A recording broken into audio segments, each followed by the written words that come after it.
મહારાજા સયાજીરાવ ગાયકવાડની જન્મજયંતિ નિમિત્તે વડોદરા શહેર કોંગ્રેસ સમિતિ દ્વારા સર સયાજીરાવ ગાયકવાડજીની પ્રતિમાને પુષ્પાંજલિ અર્પણ કરવામાં આવી હતી।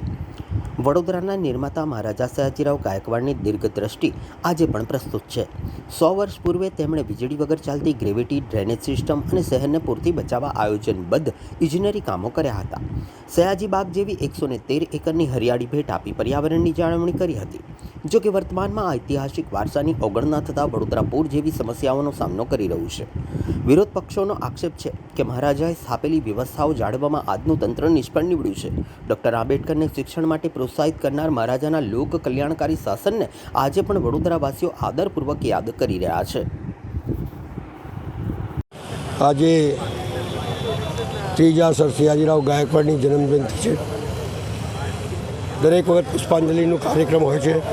એ કાર્યક્રમમાં અમે આવ્યા છીએ, પણ અમને એવું લાગે છે કે આ શાસન પર બેઠેલા લોકોએ સર સયાજીરાવ ગાયકવાડ જે સોંપીને ગયા હતા અને જેને મેન્ટેન કોંગ્રેસ પાર્ટીએ કરેલું એને બેર વિખેર કરી નાખી છે।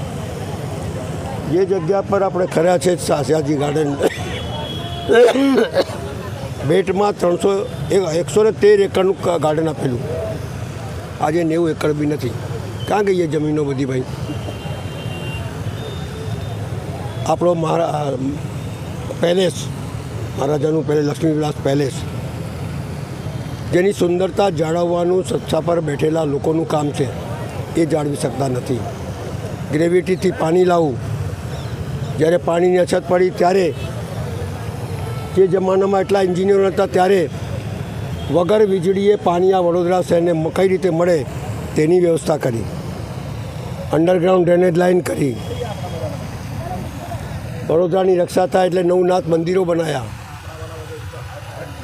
અભણ આવ્યા હતા, પણ આવ્યા પછી હિન્દી શીખી, ગુજરાતી શીખી, ઇંગ્લિશ શીખી, મરાઠી શીખી, એ જ્ઞાનનો ભંડાર થઈ ગયા। અને જ્ઞાનના ભંડારની અંદર દરેક કલાકારોની, દરેક ઉત્સુક નાગરિકની કદર કરતા હતા। બાબા આંબેડકરને શિષ્યવૃત્તિથી ભણવા માટે મોકલ્યા, ફૈયઝ ખાનને એમની કલાને સાંભળી અને આગળ વધ્યા। આ પ્રમાણે એમનું જે કાર્ય હતું એ વડોદરા બને, વડનગરી બનાવી અને કોર્નો કાર્પોરેટ લગાવી દીધા, જેનાથી લોકોને ઠંડક મળતી હતી એ ઠંડક બંધ કરી દીધી।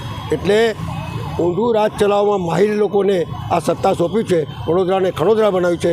કોંગ્રેસ પાર્ટીને ફરી વડોદરા બનાવશે એ વાયદા સાથે અમે આગળ વધીએ છીએ।